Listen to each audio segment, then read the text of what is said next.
अकबर पर कृपा।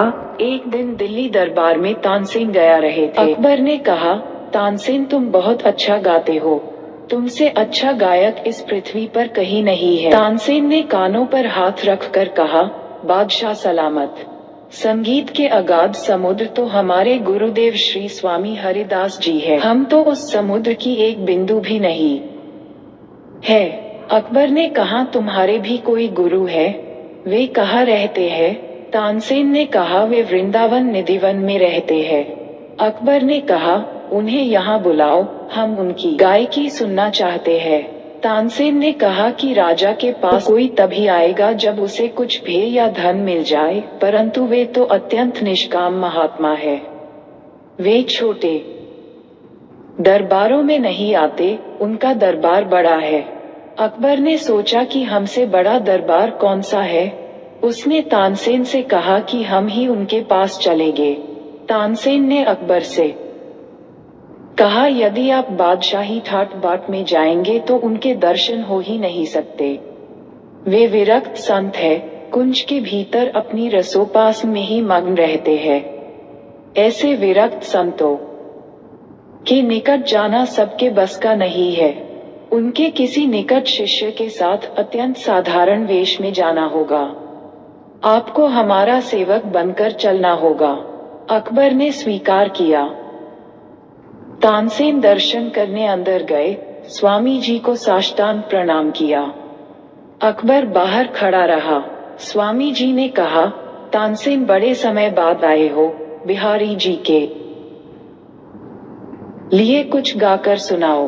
तानसेन ने गाते गाते जानबूझकर कुछ गलत सुर लगाया। स्वामी जी ने कहा, तानसेन, तुम्हारे जैसे गायक ने इस प्रकार की भूल कैसे कर दी?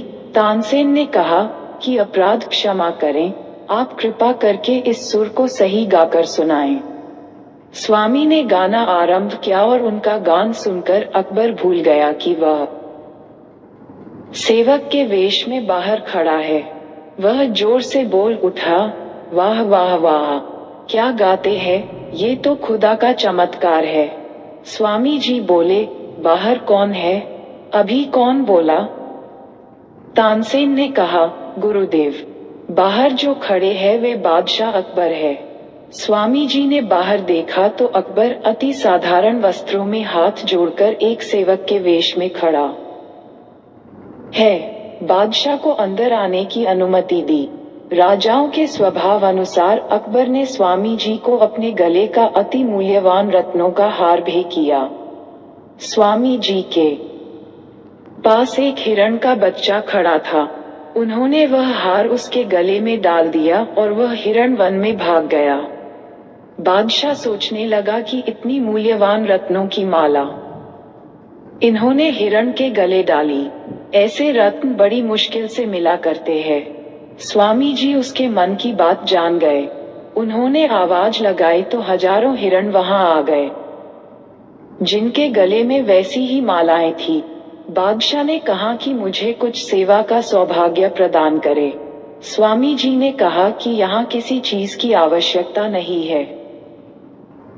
परंतु जब अकबर बार बार प्रार्थना करने लगा तो स्वामी जी ने कहा, ठीक है, सेवा करना ही चाहते हो तो यमुना जी के धीर समीर घाट की सीढ़ी का एक कोना टूट गया है, उसकी मरम्मत करवा दो।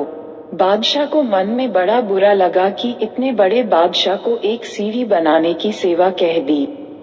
बादशाह धीर समीर घाट गया तो वहां की सीढ़ी देखकर मूर्छित हो गया। मूर्छा जाने पर वापस स्वामी जी